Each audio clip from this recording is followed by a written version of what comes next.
तो हम सॉल्टवर्क्स की फर्स्ट क्लास स्टार्ट करते हैं। सॉल्टवर्क्स में जैसे आपको कोई भी सॉफ्ट अपना पार्ट बनाना स्टार्ट करना है तो सबसे पहले हम फाइल पे जाएंगे। ओपन करने के बाद न्यू पे जाएंगे। यहाँ पे हमें 3 मॉड्यूल पूछेगा, पार्ट, असेंबली, ड्राइंग।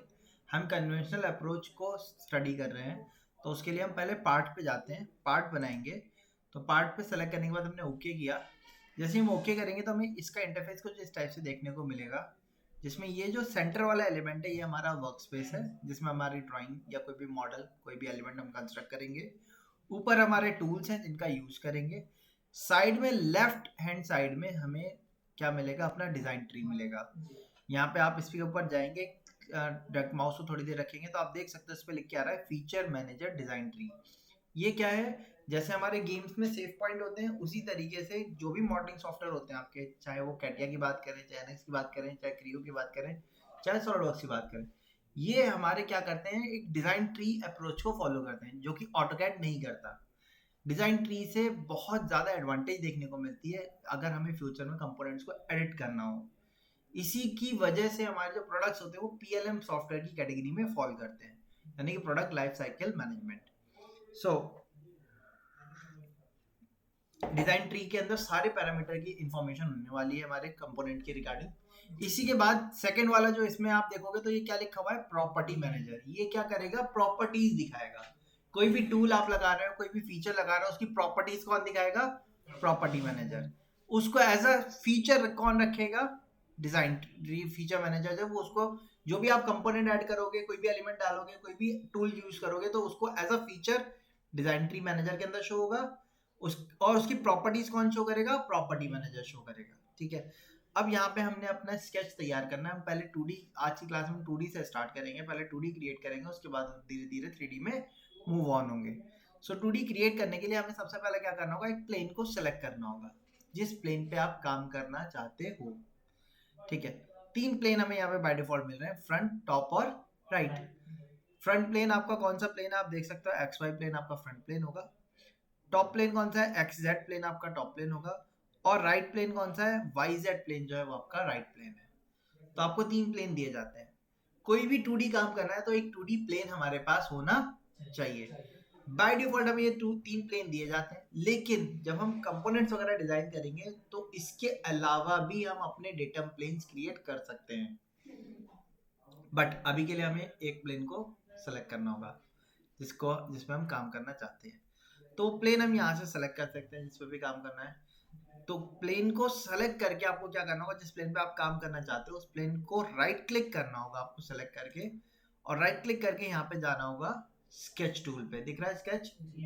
जब आप स्केच पे क्लिक करोगे तो आपका जो प्लेन है वो ऑटोमेटिकली आपके पैरेलल पोजीशन पे आ जाएगा, जैसे पहले नहीं था। कैसे पता स्केच टूल एक्टिव हो गया है, आप देखोगे तो ऊपर के टूल जो इनएक्टिव थे वो भी एक्टिव हो चुके हैं अभी। उसके साथ साथ यहाँ पे एक ओरिजिन पॉइंट आ रहा है। ठीक है। स्केचअप सॉल्डवर्क्स में जब भी आपको कोई चीज बनानी है तो हमेशा याद रखना है, जो भी कंपोनेंट होगा, जो भी प्रोडक्ट होगा, उसको हमें डिफाइन करना है ओरिजिन के रेस्पेक्ट में, पहला। या तो फिर जो कंपोनेंट पहले से डिफाइंड है उसके रेस्पेक्ट में आप डिफाइन कर सकते हो। हमें कंपोनेंट को डिफाइन करना होगा, उसकी साइज भी डिफाइन करना होगा और उसके साथ साथ उसकी पोजीशनिंग को भी डिफाइन करना होगा, तभी वो फुल्ली डिफाइंड सिस्टम कहलाएगा। ठीक है। सो हम यहाँ से चलते हैं। सबसे पहले हमने ये एक एलिमेंट तैयार करना है, जैसे कि आप सब देख सकते हो। इसको भी स्टार्ट करने से पहले मैं आपको कुछ एलिमेंट बेसिक से बता दूं सॉलिडवर्क्स में काम करने के लिए। ऊपर यहाँ पे हमें टूल बार्स मिलेंगे। यहाँ पे ये वाला जो टूल बार का सेट है इसको हम ड्रॉ टूल बार कहते हैं। ठीक है। ये आगे वाला जो सेट है इसको हम ये हमारा मॉडिफाइंग टूल बार्स हैं सारी। ठीक है। ड्रॉ एलिमेंट और ड्रॉ एंटिटीज, ये फिलेट हमारा ड्रॉ एंटिटीज के अंदर आता है। अब यहाँ से हमने लाइन टूल से यूज करना स्टार्ट करते हैं। मैंने लाइन ली। ठीक है। लाइन पे गए, आप देख रहे हो लाइन अप्लाई हो रही है। अब आपको लाइन क्रिएट करने के लिए पहला पॉइंट चाहिए। सो मैंने जहां पे भी आप क्लिक करोगे वो पॉइंट लाइन का स्टार्ट पॉइंट हो जाएगा। अब सेकंड पॉइंट के रेस्पेक्ट में लाइन तो बन रही है, लेकिन क्या ये लाइन स्ट्रेट आ रही है, नहीं आ रही। अभी कैसे पता चला,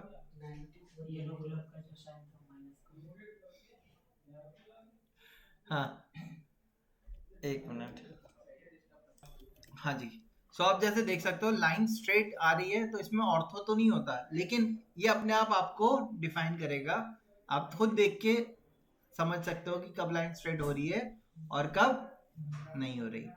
ऐसे ही मैं ऊपर लेके जाऊंगा तो अब लाइन स्ट्रेट लाइन की दो ही डायरेक्शन होती है, या तो हॉरिजॉन्टल या वर्टिकल।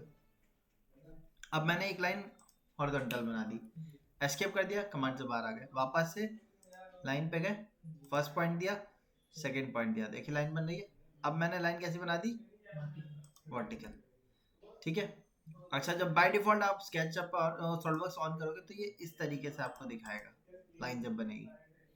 इसमें ब्लू कलर क्या लाइन आ रही है हमारी, और ग्रीन कलर का क्या आ रहा है, उसमें डॉट लिख के आ रहा है। इसमें इसमें एक इसके अंदर भी एक हॉरिजॉन्टल लाइन है, वो कैसी है, हॉरिजॉन्टल है। इसके अंदर जो लाइन है वो कैसी है, वर्टिकल। तो ये क्या चीज दिखा रहा है, ये जो ग्रीन कलर के एलिमेंट्स आ रहे हैं इनको हम कहते हैं रिलेशंस, या ऑटोकैड में हम, आपको कंस्ट्रेन याद है, ठीक है, तो ये कंस्ट्रेन है जो ऑटोकैड में कंस्ट्रेन अप्लाई करते थे, सॉलिडवर्क्स ऑटोमेटिकली कंस्ट्रेन अप्लाई करता रहता है। सो इसमें कंस्ट्रेन लग के आ रहा है कौन सा, हॉरिजॉन्टल का, इसमें कंस्ट्रेंट लग के आ रहा है वर्टिकल का। इसका मतलब क्या हो गया, ये जो लाइन है इसका प्रॉपर्टी सेटअप हो गई, ये लाइन कैसी रहेगी, हॉरिजॉन्टल ही रहेगी। अब मैंने एक तीसरी लाइन बनाई, फर्स्ट पॉइंट यहाँ दिया, सेकंड पॉइंट मैंने यहाँ दे दिया, एस्केप कर दिया।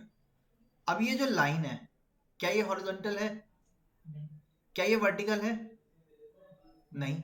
सॉलिडवर्क्स की लैंग्वेज में हम इनको रिलेशंस कहते हैं, बट जनरली हम ऑटोकैड में जब पढ़ते हैं तो इनको कंस्ट्रेंट कहते हैं।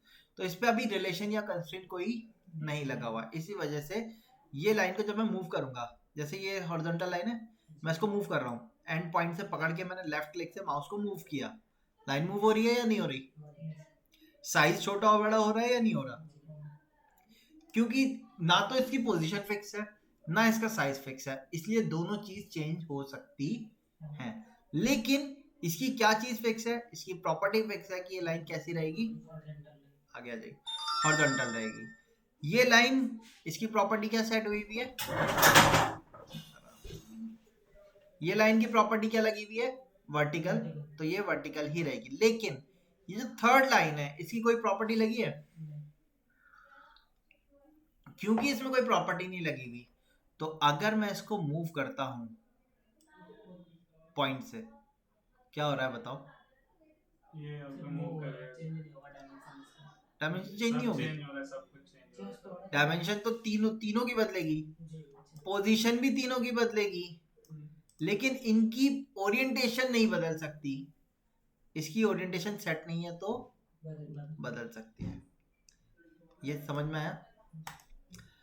अब मैं चाहता हूं कि इस लाइन को मैं वर्टिकल सेटअप कर दूं, ठीक, कैसे सेटअप करना है हमें, वर्टिकल सेटअप करना है। तो हमने लाइन को सेलेक्ट किया, यानी कि वर्टिकल सेटअप करना है, इसके अंदर एक प्रॉपर्टी ऐड करनी है।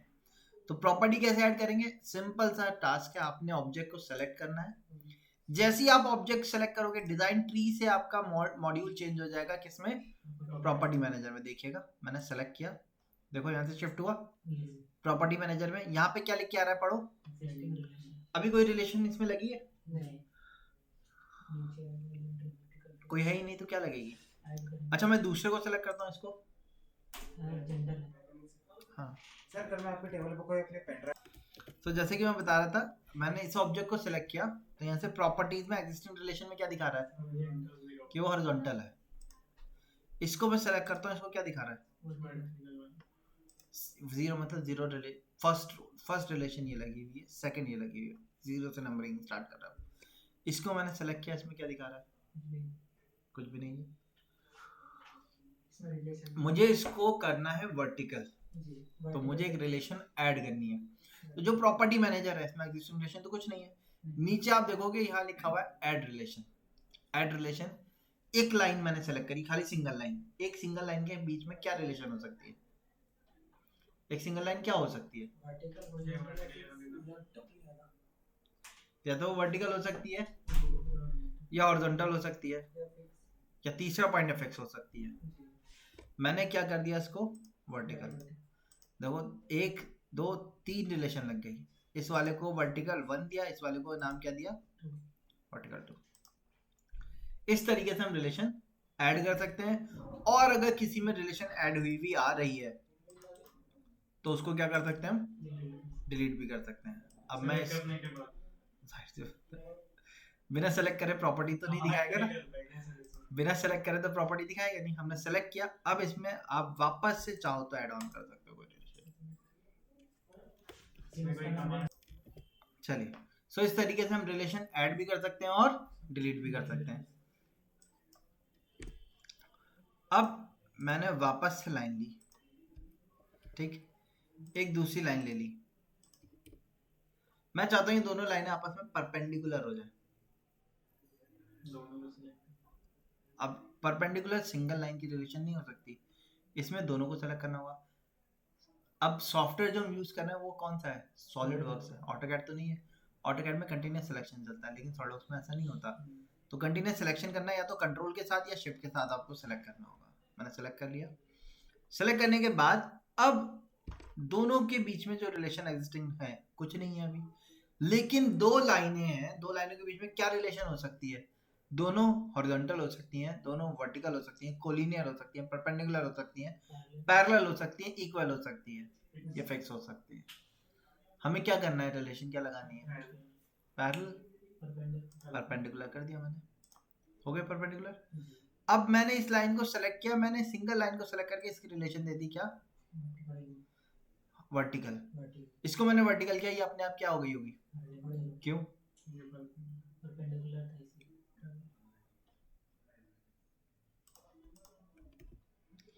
मैंने इसको सेलेक्ट किया, इसको हॉरिजॉन्टल कर दिया।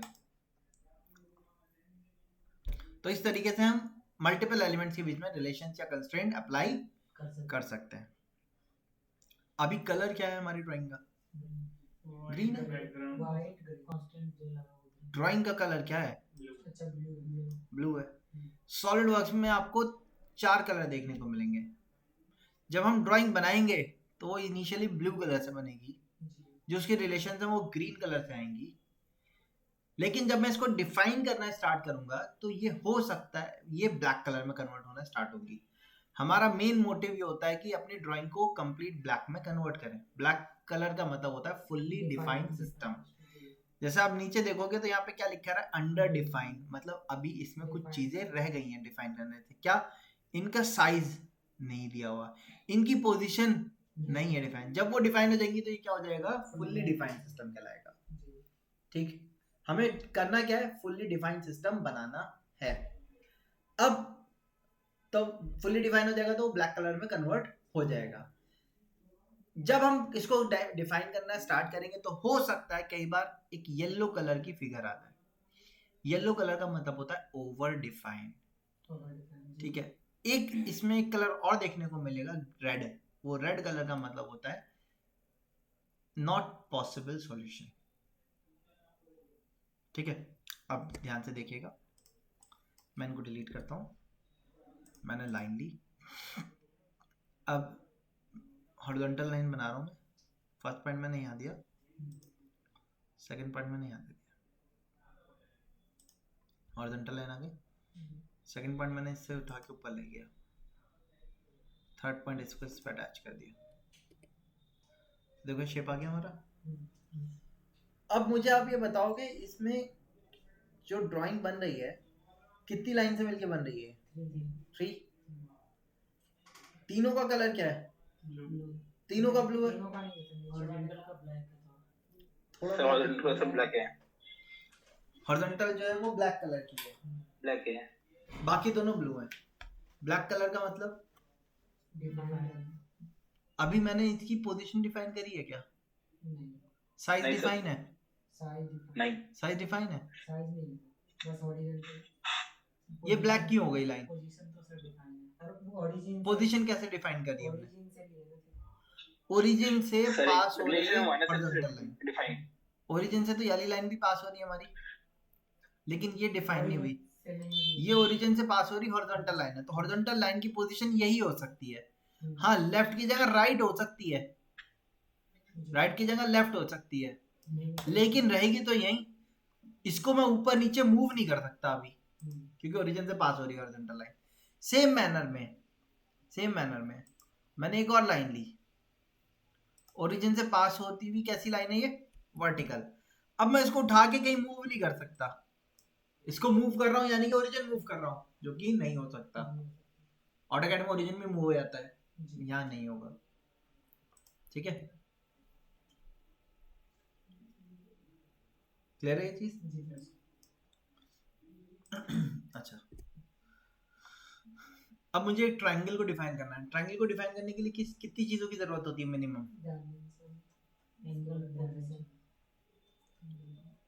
तीनों साइड्स की जरूरत होगी, या किसी भी दो साइड्स को डिफाइन करेंगे तब भी डिफाइन हो जाएगा ट्रायंगल?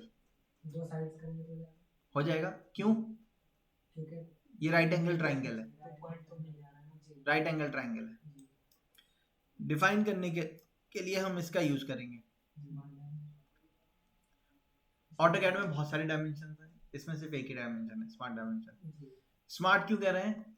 ऑटोमेटिकली प्रोडक्ट के हिसाब से चेंज हो जाती है। सर्किल होगा तो उसमें कंप्लीट सर्किल होगा तो डाया बताएगा, आर्क होगा तो रेडियस बताएगा, स्ट्रेट लाइन है तो लीनियर डायमेंशन दिखाएगा, और लाइन एंगल पे है तो अलाइन लेंथ बताएगा। दो लाइनें आपने सेलेक्ट करी नॉन पैरेलल है तो उनके बीच में एंगल बताएगा, दो लाइनें सेलेक्ट करी पैरेलल लाइन है तो उनके बीच में डिस्टेंस बताएगा ऑटोमेटिकली। ठीक है, इसीलिए इसको कहते हैं स्मार्ट डायमेंशन। तो मैंने यहाँ से स्मार्ट डायमेंशन का यूज किया, मैंने बेस लाइन को सेलेक्ट करके ड्रॉप किया नीचे की तरफ, मैंने वैल्यू दे दी 450। हो गया। मैंने इस लाइन को सेलेक्ट किया, इसको उठा के इधर रखा, इधर भी वैल्यू मैंने दे दी 450 दे दिया, दोनों तरफ 450। तीसरी लाइन अपने आप ब्लैक हो गई या नहीं हो गई? मतलब ये शेप मेरा कैसा हो गया? फुल्ली डिफाइन हो गया, ब्लैक कलर में कन्वर्ट हो गया। नीचे देखो क्या लिख के आ रहा है, पढ़ो। मैं एक और ट्रायंगल बनाता हूँ, लाइन पे गया, साइड में बना दी मैंने। अब मैं इसको डिफाइन करता हूँ। डिफाइन करने के लिए स्मार्ट डायमेंशन का इस्तेमाल किया। पहले मैंने इसको लाइन को सेलेक्ट किया, ऊपर रखा, मैंने यहाँ से वैल्यू दे दी 750। ठीक है, अब मैंने इसका और इसका डिग्री दे दिया 45 डिग्री। ठीक है, ये डिफाइन हो गया? नहीं हुआ? क्यों नहीं हुआ? थर्ड पॉइंट का डायमेंशन नहीं दिया। कौन सा का नहीं दिया? ये वाला वर्टिकल, इसका वर्टिकल इनका ये कितने डिग्री दिया मैंने, पढ़ो यहाँ पे। राइट एंगल ट्रायंगल है, बेस की वैल्यू 50 दे दी, एंगल दे दिया। 1045 की वैल्यू क्या होती है? 1045 की 1 होती है। ट्रिग्नोमेट्री में 1045 को क्या कैसे कैलकुलेट करते हैं हम?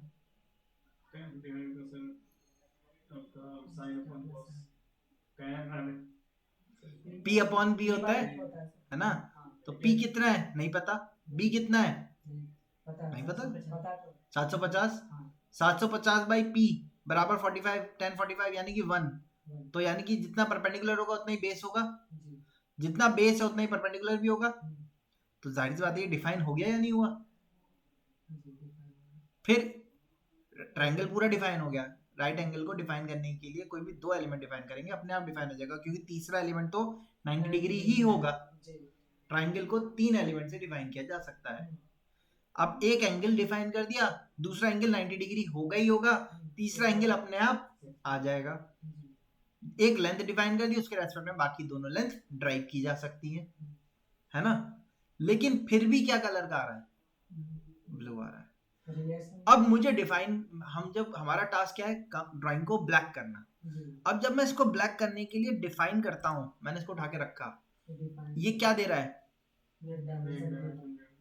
अब अगर मैं ओके कर भी दूं, सॉरी मैंने इसको सेलेक्ट किया, ड्रॉप किया, लीव द डायमेंशन, ओके कर दिया। किस कलर में बन रहा है देखो ड्राइंग मेरी? Yellow colour. Yellow colour item conflict, over defined system. Over defined system error क्यों होता है? वो एरर इसलिए है, यहाँ पे ध्यान दिएगा। मैंने एस्केप किया, ये कितना आ रहा है? मैं कह रहा हूँ मुझे 600 चाहिए, मैंने डबल क्लिक किया, 600 लिखा, एंटर कर दिया, क्या हुआ? येली लाइन की लेंथ बढ़ गई, कुछ दूसरी लाइन पे कोई फर्क पड़ा? नहीं। एक्चुअली क्या है, अगर आपने किसी एलिमेंट को डिफाइन कर दिया तो वो क्या हो गया, फिक्स हो गया, वो नहीं बदलेगा। कब तक? जब तक आप उसको खुद ना बदलो।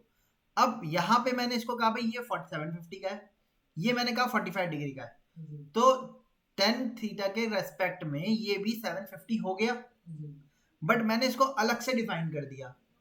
अब अगर मैं इसको चेंज करता हूँ, यानी वैल्यू को 900, तो 10 के रेस्पेक्ट में ये वैल्यू भी 900 होनी, लेकिन ये ड्रिवन वैल्यू पे आ रहा है, तो सॉफ्टवेयर खुद ही कंफ्यूज हो जाएगा किसको कांस्टेंट रखा जाए, किसको बदला जाए। इसीलिए वो ओवर डिफाइंड सिस्टम को SolidWorks as an error treat करता है, जिससे हमें बचना होगा। तो हम क्या करेंगे, एक 750 या तो इसको उड़ा दो या इस डिग्री को उड़ा दो, किसी भी एक वैल्यू को, या इसको उड़ा दो, वो अपने आप सेटअप हो जाएगा। लेकिन फिर भी ये ब्लैक नहीं हुआ। ब्लैक क्यों नहीं हुआ? आपको चेक करना है। मैं कैसे चेक करता हूँ कि क्या चीज डिफाइन नहीं है? तो मैंने माउस की लेफ्ट क्लिक से अपने प्रोडक्ट को पकड़ा और मूव किया। देखो अभी मूव हो पा रहा है, साइज नहीं चेंज हो रहा, मूव हो रहा है लेकिन। तो यानी कि इसकी पोजीशन सेटअप नहीं है। पोजीशन सेट करने के लिए स्मार्ट डायमेंशन पे गए, कहाँ से पोजीशन बतानी है, या तो ओरिजिन से या ऐसे ऑब्जेक्ट से जो ओरिजिन के रेस्पेक्ट में डिफाइन है।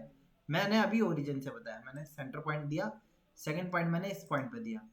अब देखो माउस में अगर एंगल पे रखूंगा तो एंगल डिस्टेंस दिखाएगा, बट मैं इसको वर्टिकल डिफाइन करना चाहता हूँ। वर्टिकल मैं आपसे कह रहा हूँ भाई 1000 mm की हाइट है, तो मैंने क्या करा, माउस को राइट साइड लेके आया, अपने आप वर्टिकल में आ गया, ड्रॉप किया, कितना चाहिए 100 लिख दिया, चाहिए तो 1000, डबल क्लिक किया 1000 लिख दिया, देखो डिफाइन हो गया। अब क्या चीज डिफाइन नहीं है इसकी? अब देखो मैं उस एस्केप किया, मैंने कमांड से बाहर आ गया एस्केप करके, फिर से मूव कर रहा हूँ, क्या अप डाउन मूव हो रहा है? ये किधर मूव हो रहा है अभी, लेफ्ट या राइट? तो ओरिजिन से इसकी हॉरिजॉन्टल डिस्टेंस बता दो, एंगल पे रखेंगे एंगुलर डिस्टेंस दिखाएगा, और वर्टिकल रखेंगे वर्टिकल डिस्टेंस दिखाएगा, हॉरिजॉन्टल रखेंगे तो हॉरिजॉन्टल डिस्टेंस दिखाएगा। इसको ड्रॉप किया हमने,